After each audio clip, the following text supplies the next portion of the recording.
61. Ngojesu ngethanda ukwazi ngitshe abanye ngomusaba bathole ukukholelwa wenzayo ukusipha okunye ngoje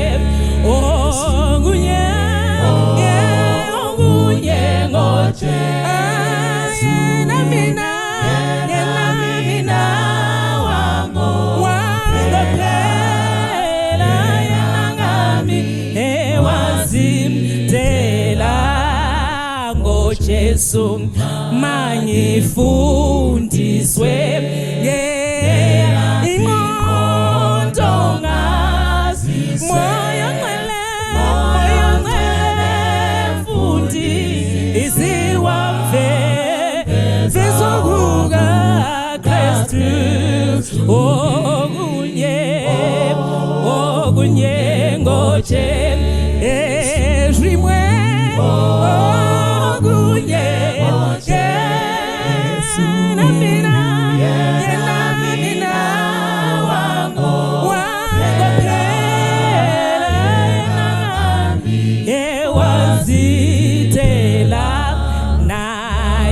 Jesu mangizwane nayo sinasithanda ngizwe izwi lakhe kimi yebo likhuluma konke okunye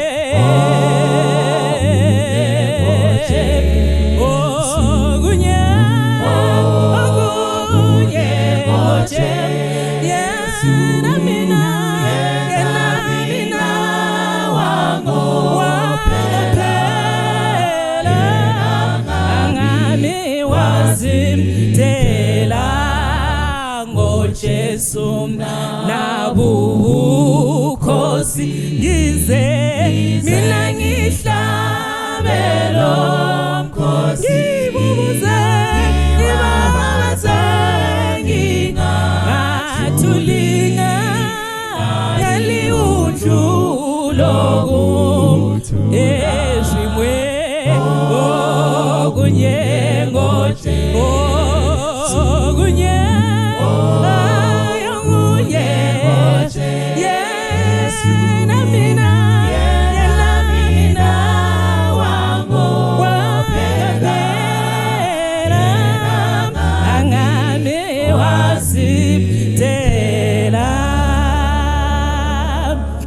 So tauya pachirongwa chimwe chatiri kutaura naElder Machando tichita an open discussions on the things that we might be facing as youth or the things that we want to understand handiti. So ndichapa one of the panelists kuti vataure tinzwe mubvunzo yatingabvunza yatingadairwe naElder.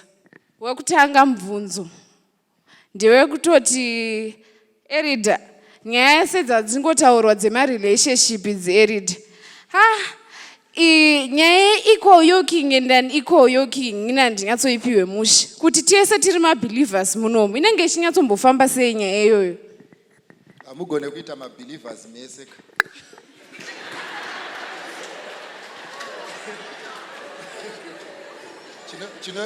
chinoitika ndechinoti when you are talking of believers you are talking of people who believe in what you believe. Saka ugone kuti ndinobelievers vandinoita iwe nobelievers vaunoita oti tese tiri mabelievers. Iwewe paunobelievira uri ndo pane mabelievers kwauri. But Elder, tese tiri kubelieva kuti tinobelieva muna Jesu. Asi nyaya yangosiyana ndekuti inini ndinopinda Seventh Day, umwe anopinda Roma, umwe anopinda Anglican, but tese tiri kubelieva muna Jesu. Vanhu vazhinji vanobelieva kuti mabhazi ekumarondera ariko but havazi vese vakakwira mubhazi. So by the end of the day we all accept kuti kuna Jesu. You get the point. Accepting is one thing and believing is another. Saka by the end of the day tofanga kuinzwisisana munung'una kuti the way you believe is what defines belief. Erita ndinobvunzawo pama relationships kuti kune vhale iri kuuya. Saka ndikasareceiva vhale kubva kumukomana uku zvoreva kuti haasi kundida kana kuti maybe he doesn't believe in it. Hameno kuti panoita seiko ipapa. Izviri panapa ndeyekuti kana relationship iri yenyu iranei zvinoenderana nebusiness renyu kuti muone kuti uri kuita profit here kana kuti harisi kuita profit. Saka musasiye nyika nevanhu vanotengesa zvinhu zvavo vachidecide tempo of your relationship. You know your relationship, you know where it is headed. But advice yandingangopa vanhu ndeyekuti izo never accept bribes. Zvichakunetsa kusazoita turn a blind eye when quality is not provided. Saka Erid, tinoziva sei kuti hii bribe haisi bribe. Unengochitoti ndina believer wangu musavadha, ndina tese tiri masavadha, umwe mu-AFM, tese tiri ma-AFM. Unoziva sei kuti apa handisi kubribe apa ndikudiwa. When you expect more of the things than the thing. Okay, Elder. Elder, inini ndavadeta. Wemubvunzo ndewekuti ngatimboti ndine musikana wangu. Mambozvitaura but hatidi kuti ngatimboti ingotaura ndine musikana wangu zvinhu zvakamira so zvakamira so. Ini handidi ndoda masinario echokwadi. Inini Elder ndine musikana wangu. Tane 3 years tichidanana. Tikuronga zvese zvokuroorana mari ndaunganidza. Vabereki vangu vari kuzviziva ndiri kuda nemusikana uyu, but at the end maybe ivo vari kufunga kuti ndiri kujoka, but ndakuda kunobvisa mari, ndakuvaudza kuti ndakuenda kunobvisa mari, vobva nditi musikana wako uyu hatisi kumuda, kumba kwavo hatiroorane nerudzi irworwo, ndinoitawo sei ipapo? Unogadzirisa nyaya dzako namai vako kusvika vaona kuti rudzi irworwo rwakafanana nerwekwenyu. Handitika usati waenda kunoroora haungomhanyi kuenda kunopinza mwana wevanhu muoven yaveswa kumba kwenyu. You have to convince your parents that you are doing the right thing, and if you convince them you are doing the right thing, then you go ahead and marry. Okay, Elder. Pataura nyaya yekuti unequal yoking handidi. Elder, vakomana vemuchecha, especially kuchechi kwedu vamasavadha. Elder, unodanana navo 5 years, 4 years. District yese ichitoziva kuti musikana waningi. But ivo uchidanana navo vakomanisa vanonga kutoziva kuti musikana waningi, but ivo havasi kugumira papo, vari kutsvaga futi vakomana. Obva kusiya after 5 years. Obva anyenga futi musame district. Ndati Elder chechi inorema kwedu. Because vese vanenge vachiziva kuti makarambana ende ane mukomana. Saka Elder anaipindura kuti vakomana vana venyu vakomana ava vatsureiwo. Hapana munhu anogarira poto dzisingaibve kuti munoita 5 years.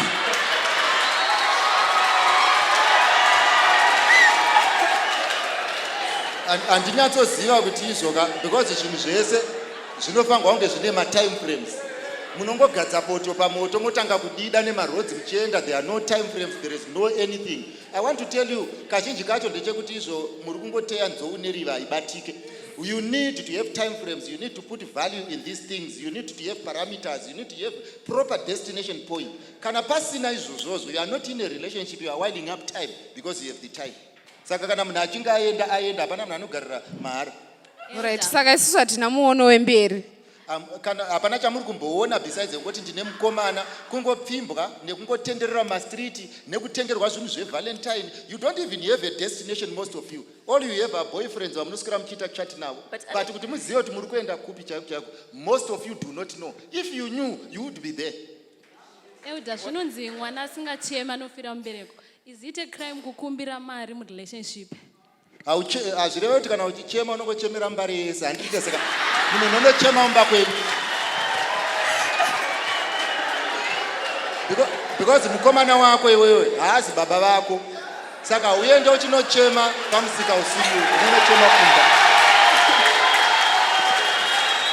Elder, isusu hatisi kuti. Alright. Isusu hatisi kuti ndibaba vangu handiti. But tinoda kuona the potential yaanayo yekuti kana ndamukadzi wake anogona kuzondichengeta here. Hatisi kuti tinenge tichinetsa kuti zvese chandada ndiye anoita. Asi tine patechida kuonawo kuti munhu uyu anogona kuzochengeta here uyu amati aya ma-fruits of the spirit atopiwa aya. Kuti kambani uzive kuti ichazokubhadhara unotanga kubhadharwa papi. Paunotanga kushanda kupera kwemwedzi. Saka waakushandei apa?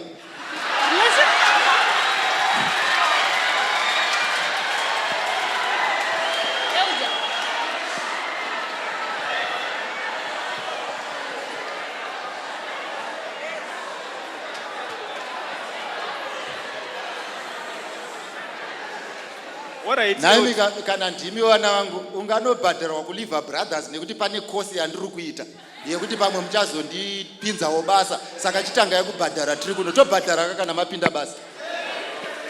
matachi anobhadharwa. Alright, ndabva ndaita umwe mubvunzo. Ko sei vabereki vedu imimi musingadi kuti tidanane nevatinogona kuti ma-M1 kana kuti vanhu vane vana vavo despite zvakambowawira kudhara? Hatina kumboramba izvozvo, isi ndima aitouya muchiti zvinoita here. Saka takafunga kuti pane problem, saka taikubatsiraiwo pamaonero amakanga muchiti. Hatina kana patakambogara pasi. I want to tell you as a parent, mwana wangu akaita mwana. You get what I mean? Problem iri kunetsai pa social media inyaya stigmatization where error is permanent. Saka munhu wese ambokundikana kwamuri mutadzi asingaregererwi. So zvinogona kuitika kuti kune vamwe vakuru vanoona sekudaro, but this is not the position of the elders. It's not. Yoda, inini tadanana nemusikana wangu. Tadanana naye kudaro sizonambotaura kwemakore anoita 3. Ini zvako zvokuwanda ma3 years handitika ndichazoda kukubvunza kuti iprofesi here. Handina kuti pane chawakanganisa, ndangoona kuti 3 unoada. Alright. Saka inini ndenge ndakagumwa nekuita rooted nedoctrine yemuchechi medu iri kutiti no sex before marriage. Inini ndavimbika musikana wewe ndamuudza izvozvo ataura kuti iye achiri mhandara. Ndaunganidzawo mari ndazonoroora. Ndakusvika kumba ndakuwana kuti ndakubvunza kuti mhandara murelationship yenyu handiti.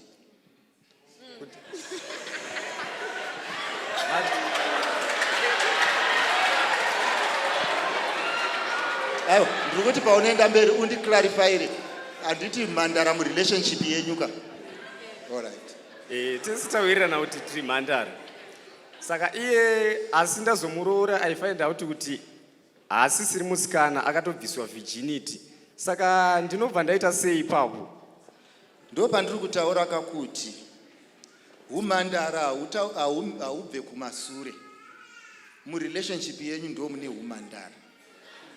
Saka kana tichiti relationship inofanirwa kunge ine umhandara, tinoti every relationship must keep sexual purity without getting into history.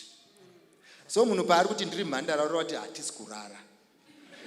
Asi kana uchida kudzokerako kuhistory, uri free kutaura zvaunoda from the past. But mhandara chinongobva pamunhu arara nemukomana before your relationship hymen. But virginity is principle. Okay. Saka zvinoitika ndezvoti inini panguva yanondiudza kuti ndiri mhandara handisi kubhilivha zvokumashure uku, ndinobhilivha kuti ari mhandara ipapo. Saka ndikazoona kuti hasi mhandara ndamumba, ndichabhilivha kuti akazorara neumwe mukomana tatodanana. Aiwa, kana uchibhilivha izvozvo unenge uchitoda rubatsiro ndiwe, because uri kubhilivha zvinhu zvisiri izvo. Ari kutaura kuti murelationship ino have been sexually pure. In terms of principle, I am a virgin. Kubva musi wandakaona Jesu, I have maintained a standard. Asi kana uri kutsvaga mavanga, unotaura kuti ndiri kudawo mavanga ezvivi zvekubva paudiki. Mavanga anoramba aripo ezvivi, but it does not mean kuti that lady is not principled. Saka iwe kada uzomezha principle apa, uri kumezha pasiripa. Vanangu ndoda kuti munyatsondibata zvakanaka. If you want hymen, unomuudza kuti ndoda hymen.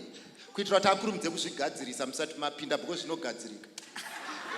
Ndo zvandiri kutaura izvo. Inini ichida hymen. Aiwa, vanogadzirira ya, hapana kana problem. Munogadzirirwa zvinoitwa kwadhokta kana kusurgery. Vanoda hymen munoiwana, vanoda mazamu mahombe munopiwa, vanoda mahips munopiwa. Vakadzi vanokwanisa kugadzirira ipano vanoda izvozvo.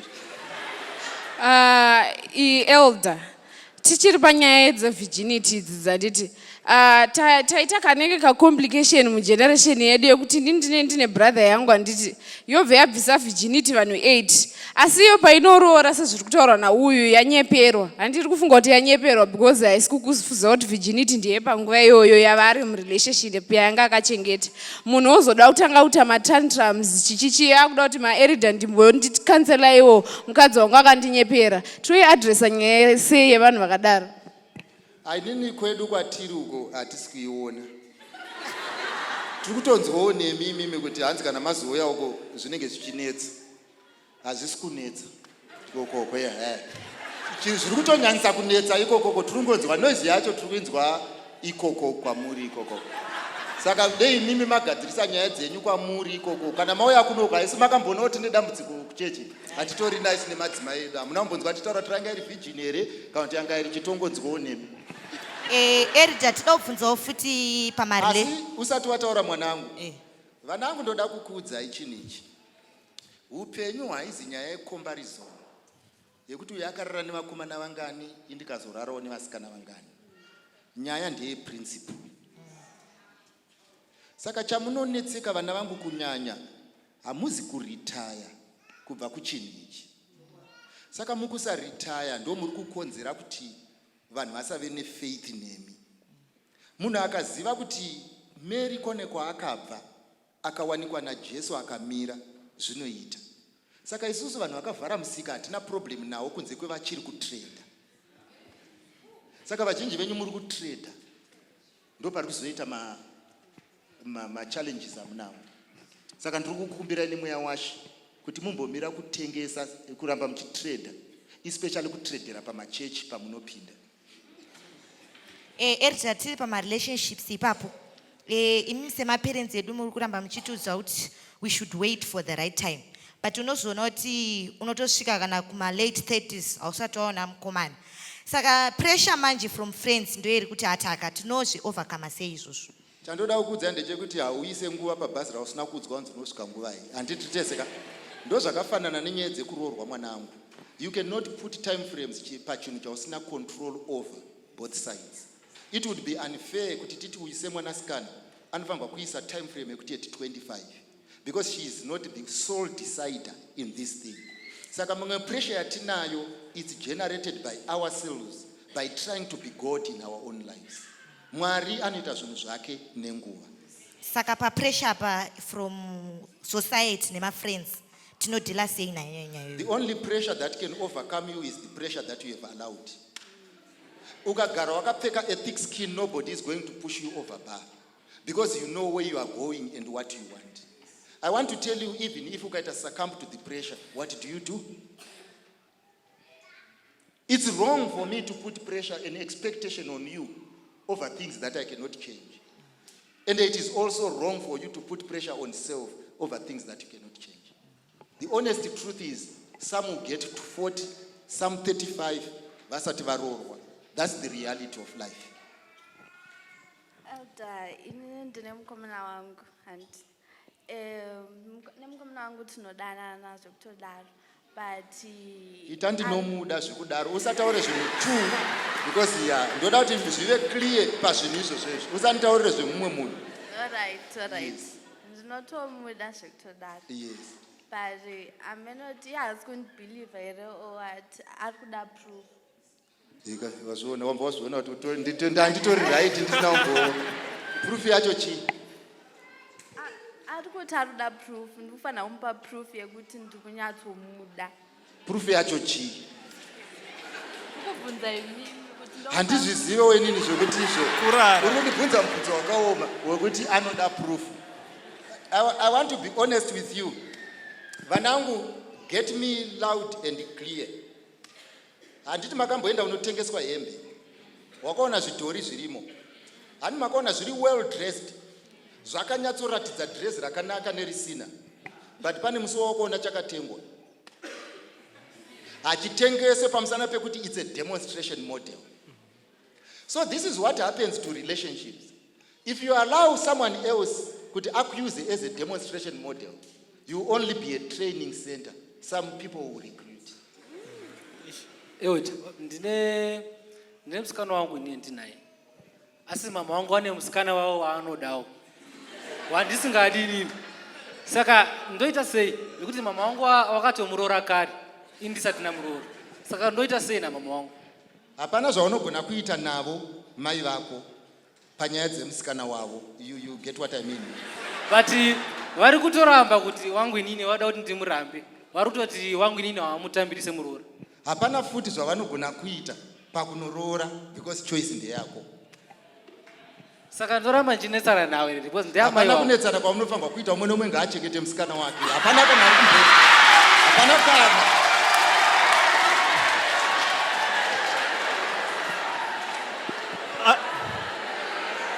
Don't worry munin'ina. Musatombonetsana tida kuona pazvinogumira handingove kuroora ichasvika umwe neumwe nemusikana wake.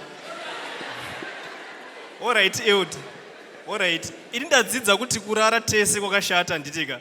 Saka ini ndinenge ndadzidza but wangu andanga ndichidana naye kana kurara naye anenge asina kudzidza. Tinopaita sei manje ipapo?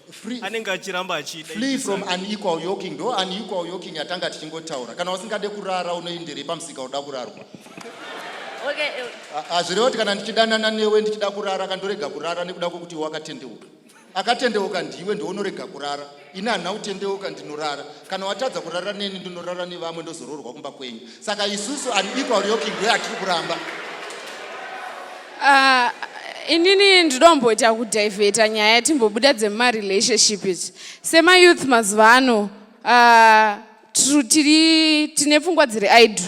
Hatisi kuva vanhu vanogona kuti vari productive as the generation yekumashure yekuti waiona kuti vanhu vaishanda. Generation yamazuva ano tinoda zvinhu zviri soft life. I want an iPhone, I want chichi. Tingabatsirike sei kuti tive vanhu vanogona kuziva kuti mangwana tichatotarisirwa kuti uchange uri mai, uchange uri tete vemunhu, uchange uri baba.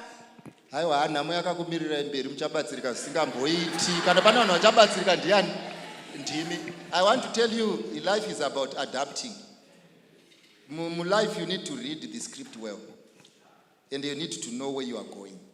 Zvinhu zvamunenge muchiemedzana muchiti ndoda kugadzirwa musoro muchitamisa mari yeinvestment. Very soon muchazviona. You know what, guys? One thing chinorwadza neyouth yamazuva ano, you are good spenders and bad earners. Zvakafanana nekuti mese muri kutaura zvevhale, but hakuna kana ane shop kana tuck shop inotengesa zvinhu izvozvo. Spenders. Makafanana nezvindumurwa. Pachangobata sendi chinomhanya unotenga, pachangobata chendi chinomhanya unotenga.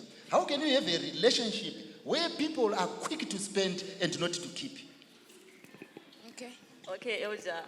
Inini ndiri musikana ndinenge ndine mukomana andiri kuda. But problem ai ndeyekuti mukomana haasi kundinotisa. Zviri necessary, like zvinoita here kuti ndinomuudza. Ndoita sei? Ukaona munhu asiri kukuona, haasi kukuona. Mapabata haasi kutokuona and hausi kuoneka kwaari. Hazvinoti vanhu vese vaunoda vanokuona. Haasi kukuona because haakudi.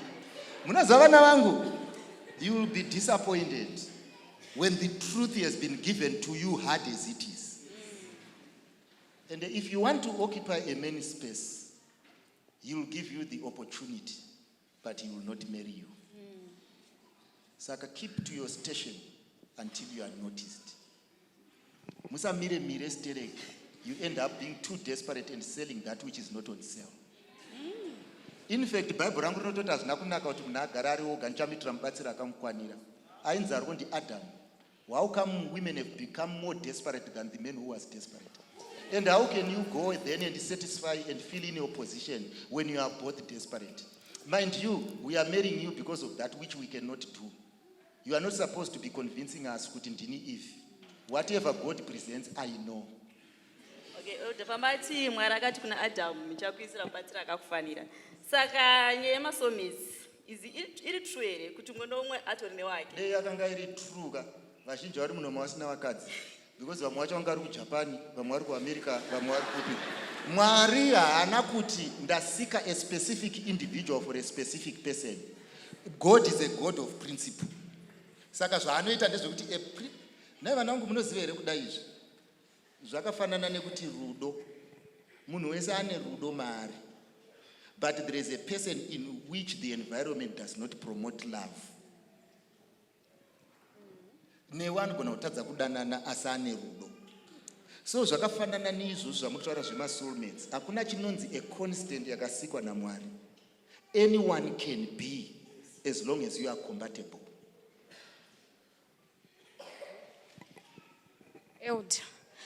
Ko panyaya yemabhizinesi yamamuchitaura izvi, ini ndokwanisa kuvhura hangu bhizinesi here neboyfriend yangu, but manje chinotyisira kuvhura futi bhizinesi yacho neboyfriend yako muchiti muda kusevha mari, anogona kuzokuramba mozoita sei pakuda kurwisana nenyaya yebhizinesi ramune mabatisanidza kuti muite chinji nemusoro.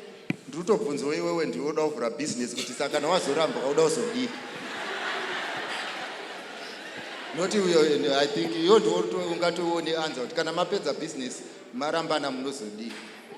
Tinenge tichiitika tiri kuita zvinhu zvine future, tiri kufambidzana pamwe zvakanaka. Aiwa, munenge uri kuignore principle. You know what is right. You are pretending to be a fool when you are not a fool. Hauite business nemukadzi nemurume wemuridzi.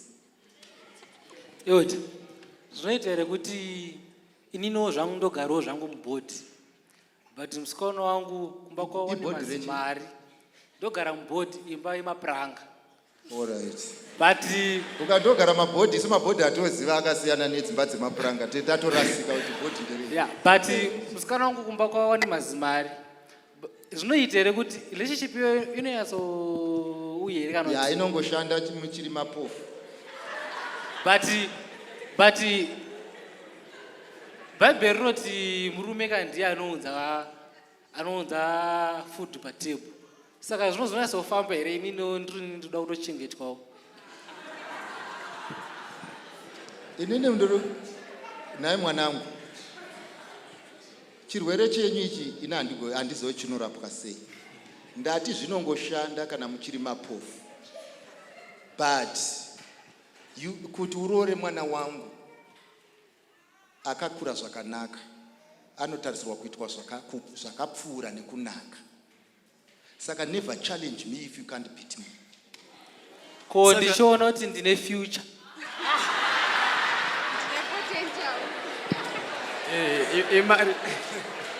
Chinonetsa ka kusikera hakuendwe nepotential, kunoendwa nemari. Ende vana havabhadharirwe fees nepotential, vanoendwa nemari.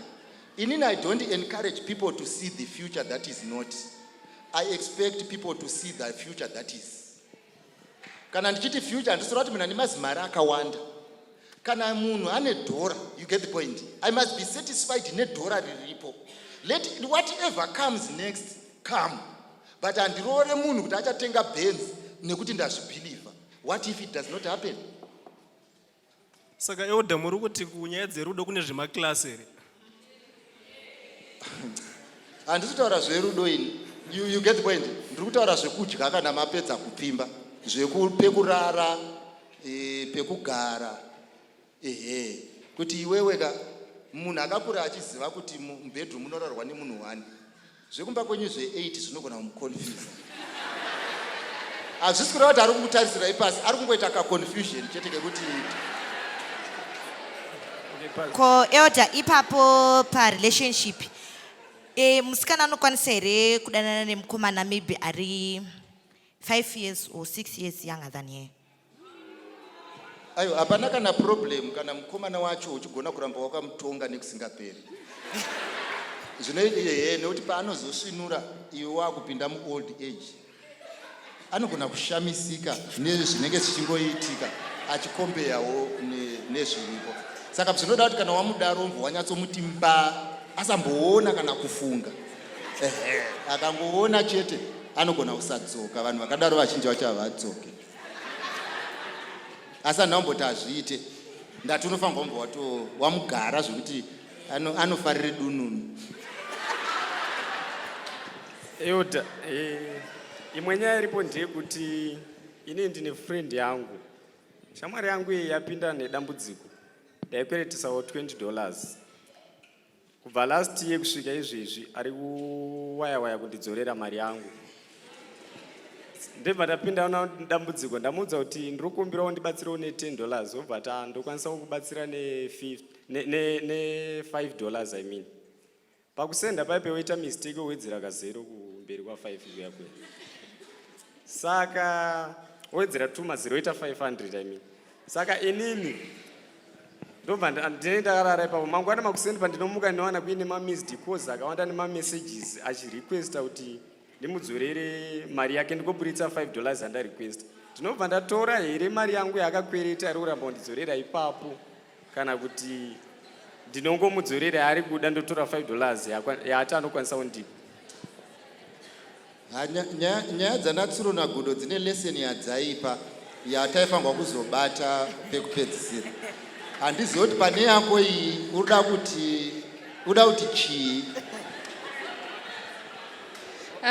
Handinyatsonzwisisa kuti nyaya yako chaiyo chaiyo ndeyekuti chii. Ndokumbira kuti undibetserewo. Kuti semukristu zvinonzi unofanira kuvimbika. Inini ndakatoda kuvimbika kwaari. Vapfanha kana musina zvekuita you don't do it here. Vazvinzi wasanitaurire nyaya dzanatsuro nagudo dzakamuningira. Totaura real life issues panapa. Taura nyaya dzawakaverenga mubhuku kana dzinotaurwa mukopi kana kuti pasi pemuti. Wazvinzi waka? Yes. Okay, Elder. There is this challenge yatiri kusangana. Tine challenge yatiri kusangana nayo imwe sema youth. Nyaya yekuti kushamwaridzana kwevakomana nevasikana kuri okay. But mazuva ano kune temu rekuti best friend yechikomana kana best friend yechisikana. We realize kuti vamwe vazhinji zvinozopfuurira ku best friend. You ati 500 yaita seko iwo hatisingatodzisa nyaya yako ye 500 chinja itika panapa.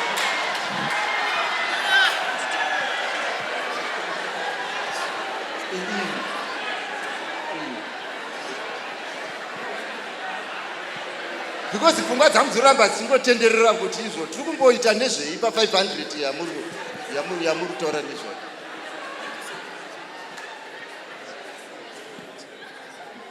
Saka inini mubvunzo wangu ndaudzosa. Nyaya yema-best friends ndoita best friend yangu yechikomana tinotowirirana zvakanaka-naka. But you realize kuti generation yedu ino yakadhanganyika pfungwa zvekuti hazvizongopere mushe. Saka tinoti chini nyaya yekuwirirana, bosi kuwirirana kunene kuti uri musikana kana kuti uri mukomana. Ndini musarambe muchindidzokorera mibvunzo yechipfambi chatakanguri taramba. Mind haizofi yakakona kubva pachinhu ichi. The fact that you want it does not make it holy.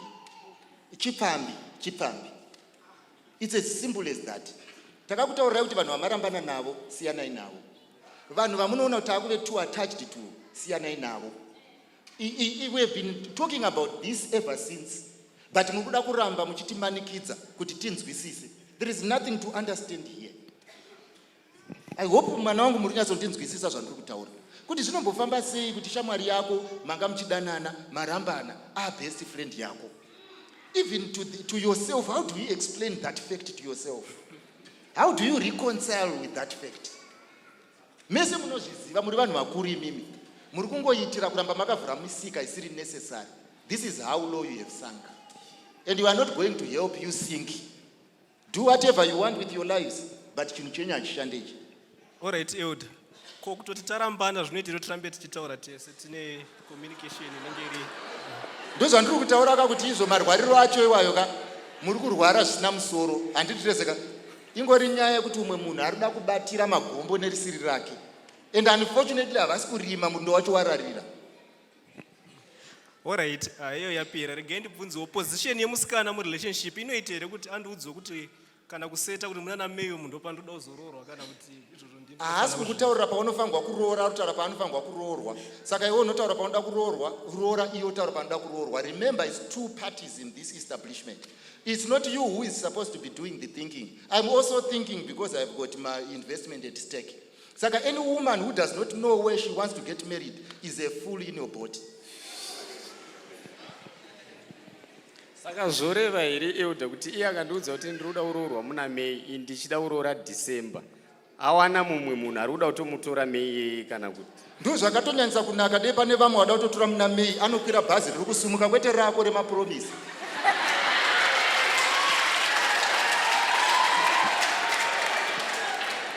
The reason why unoziva kuti in a relationship tofanirwa kuwirirana kuti we are all stakeholders. Ndiri kuisawo mawishes angu patable. Iwo uri kuisa ako patable. We cannot run a relationship by dictatorship. where what you want happens and what I want will never be. Iwewe woraiti wonditi uda kundiroora pa30 years ombowatsikwa nebhazi, musika wangu waaslim, tinozoita sei ndakazvichengeta kubva pa19 kusvika pa30 years ndakamirira iwewe samwari?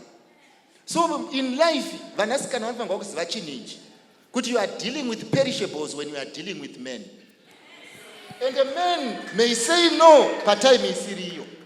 Saka if you bang on what a man says, you may lose out. Reconcile with a person who reconciles with your purpose and your aspirations in life. Okay, Elder. Ndine mkomana wangu adatorura, but problem mkomana wangu anorwa musoro ndirasta. Aite mukomana wako akuda kuroora uzotibvunza mukomubvunza akuda kuroora. Handi akabva kwese uko ane rasta. Aiwa, vabereki vangu vari kuti avaite mukwasha akarwa musoro. Iyeka mukomana ndewako kaasi mukwasha wavo. Problem yacho iri papi parizvo? Ndororwa sei vachiramba? Haugone kuroorwa kaiwewe because kuroorwa kuri kuda kuti vaite mukwasha wavo iwo nemukomana wako. Do you get what I mean? Ndeyekuti when you know the principle of the family, you do not go and date anyhow so as to overturn the principle of the family. You do not impose mukwasha on me. I do not impose boyfriend on you. Saka ngadzirambe dzakadaro nyaya dzacho. Alright. Elder, patachitoita discussion ndikutoona kuti isusu as a generation iri kuti vanhu vasarukwe musoro. Ndatirukwa musoro kana kuva uri kuda kunoroora kuchida vanhu vakarukwa musoro. It's as simple as that. Ndanchiti ndikuona kuti isusu generation inoyo hatina direction, handiti 1 2 we lack my principles, hatina focus. A few of us ndo vanotoziva kuti ni ndoda kudai sezvanchimbotaura kunzi pagore munhu anenge asikatoziva kuti ndoita sei. Saka ini ndikuona kuti imwe nyaya iyi sezvatachimbodzidza kuti nyaya yemental health neuyu inoaffecta zvinhu zvakawanda mumarelationships edu, mumaassociates chichichi. Saka tingabatsirike sei? Because chero tikataura kuti unofanira kuva neprinciple, it doesn't hit hard nekungoti waudzwa izvozvo. What should we do as youth? Chandoda kukuudzai vana vangu ndechekuti there are principled people in there. There are principled young women and principled young men. It's how you are hunting. Saka when you want principle, musaise munhu wese under one umbrella. Look for the specific product that you want. Variko vana vangu vakomana kwavo who are getting somewhere. Nevasikana kwavo who are getting somewhere. The fact that you are cheap does not mean everyone is cheap. Okay. Saka ivavo vari principled vacho Elder tokwanisa kuva identify sei, because mazuva ano it seems as if ukakanda dombo pakazara pane 100 vasikana waunotema munhu asiri principled. Saka vari principled vacho tokwanisa kuva identify sei? Zvinonetsa kuti ndipindure question based on a principle that I don't know. Makaiudzwa nani kuti mukakanda dombo muchechi munorova munhu asiri principle? Uri kubata zvandiri kutaura? Who has given this narrative yekuti the majority are bad? Zvakafanana nepacollege chaipo. Unotonzwa kunzi mastudents epacollege haaite. But can we honestly say it's the majority who are bad? No. Vazhinji vacho vatenge tichisangana navo ndo vari kuita zvemablesa kamazuva. Zvakuenda nekwaunofambira manje. Handiteseka. Zvakuenda iwewe nekwaunenge uchifambira. I'm sorry if I'm wrong on this one, but I want to tell you, people are talking of people as though everyone else has become so bad. But is it so? No, it's not so. There are people who are good. Elder, ini ndoda kufunza ukuthi toita sei nema expectations evabereka tisikakwanise kumita. Let's say yondanzi unofanira kuroorwa at 25 kana kuti ndiri kucourse izvezvi at 4 years unofanira kunge wane degree but ndafoira. Saka maparents are out there vangaite sei kuti vazvitambire kuti kufoira kunowanika mwana atoriwo serious nezvikoro chake? Isusu sevabereki, I would like to admit that at times we expect too much pasiripo. Muupenyu variko vana vane capacity kune vasina. Vanhu vanofanirwa kuti gumbura ndevatambisa mukana when they had the capacity. But at times we peg the bar so high. asi zvatinenge tichiitira kunenge kusiri kwekuti toda kukuninipisa. Tinenge tichiti if we set it so high, if you miss it, at least you land somewhere. Saka ndo zvatinoitira kudaro. Imagine mubereki wese akati vanangu vaenda kuchikoro endai henyu kana mafoera munozodzokorora. Hakuna chinobuda. Saka tinenge tinodaro kuti zvidaro. But I think you have noticed kuti should you fail, we give you money to supplement. Why? Because we want you to get there. Ko ndapinda mu relationship yekuti mukomana wangu ari diabetic. Atondoudza zvese zvekuti kana kuti in 4 years time Anengafa. ndinenge ndasisiri sexually active. Tokwanisa here kuzvitambira as girls. Zvinonetsa kuzvitambira kuno kusati wasvika uko because anofanirwa kuzvitambira ka ndiye mukadzi anenge ari uko after 4 years. Iwe unogona kuwirirana neboyfriend yako nekumunzwira tsitsi.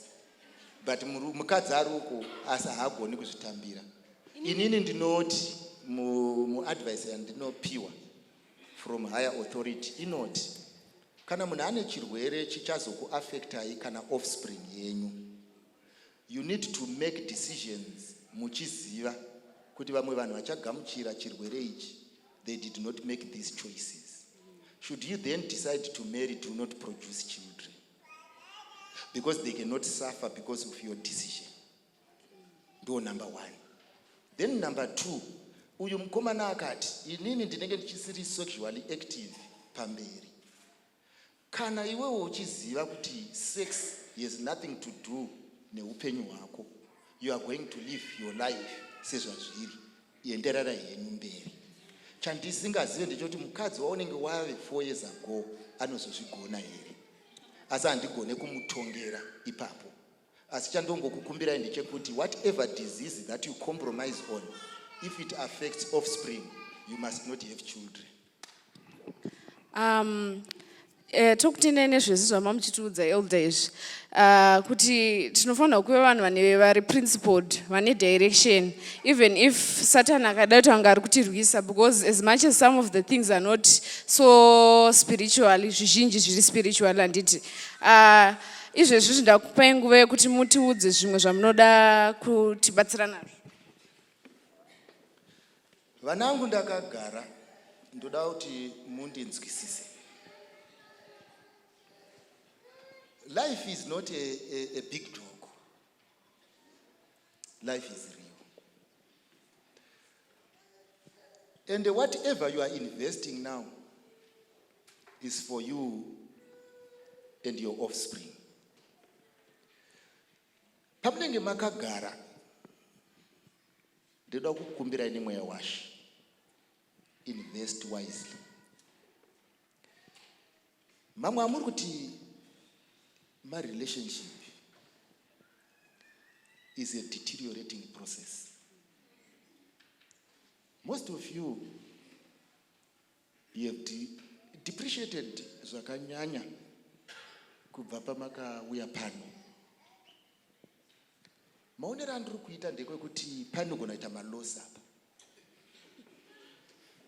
Saka kuti malosi asazoitika, you need to take yourselves seriously, and you have a narrative inowirirana neupenyu hwenyu.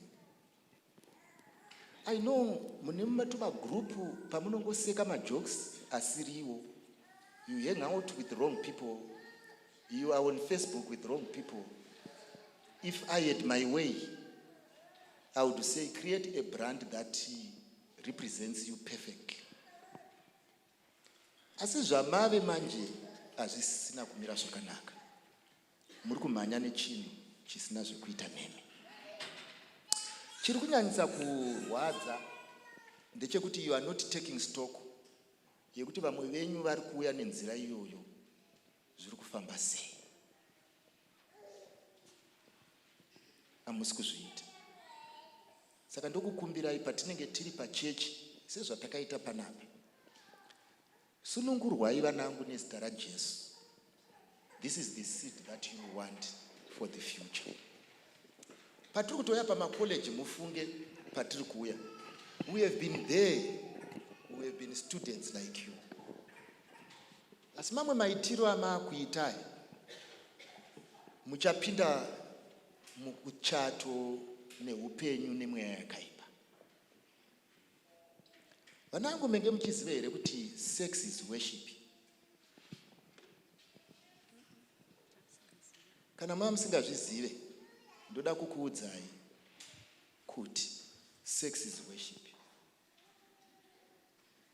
Baba ako vane chikwambo chemombe chinofudza mombe, nemunhu anorara pese pese makafanana. Chinhu ichi hachizonetsi iwewe chete. Ndo pamuchange maakutaura nevana vako kuti zviri mumajini, zviri mumajini, zviri mumajini. Iri mweya yakaipa yamakakukura tatendai munoita makosi mukauya nedegree risiriro. Most of you guys who are here, you are evil worshippers. Mati mambozvifunza here kuti sei vanhu vazhinji vanoita mari ine tsvina vachida vakadzi vazhinji? Pamusana pekuti zvinovapa mari zvinoda vekurara navo. Ndo zvakangofanana nevakomana nevasikana vanorara pese pese. You may think you are doing it with him, but you are a temple that has been cleaned. Muchaona musi wamunosangana naJesu kuti Maria ive nani. Saka pane vamwe vasikana vamuri kurara navo, you have been initiated into evil worship. Nevamwe vakomana vamuri kurara navo, you have been initiated into evil worship. Mutori vanhu vakaromba as we speak. Saka pari kudaidzwa pamanzwa nyakunada achidaidza kusunungurwa paya, ukabuda without being set free. Handisi kutyisidzira, ndinongotaurawo zvangu. Vanangu munonyura. Ndakuti ndikuudzei. That's why you can sacrifice anything for sex. Whatever discussion inoperera ya sex, whatever clothing inoperera ya sex. Vanangu, you are worshipping on wrong altars. If these altars are not dismantled today, you are dismantling your future. Soko rakanaka kunesu vafambi, apo tinoenda pasipo. Asi muponesi achazouyaje kutonga umambo wakewo. Ariku uya nekukasika Jesuje arikudzoka nevafambi vake vachazotorwa apo Jesu ouya. Makuwa ekare apo vanorara vafambi vakafa na Kristu vachazarurwazve vanhu vanomuka vachapona pamwe naJesu. Ari kuuya nekukasika Jesuzve ari kudzoka nevafambi vake vachazotora apo Jesu ouya. Tichasangana kumusha wekudenga, tichaimba nekuponeswa. Vaponesi vachabva pasi rese, vanamate mambo wedenga. Ari kuuya nekukasika Jesuzve ari kudzoka nevafambi vake chazotora hapo Jesu ouya. Haleluya, ameni, je haleluya, nekudawira tichasvika, namatasimbira kufaradakara, topfeka mbiri yekudenga. Ari kuuya nekukasika, Jesu je ari kudzoka, nevafambi vake vachazotora hapo Jesu ouya. Haleluya, ameni, je haleluya, nekudawira tichasvika, namatasimbira kufaradakara, topfeka mbiri yekudenga. Ari kuuya nekukasika, Jesu je ari kudzoka, nevafambi vake vachazotora hapo Jesu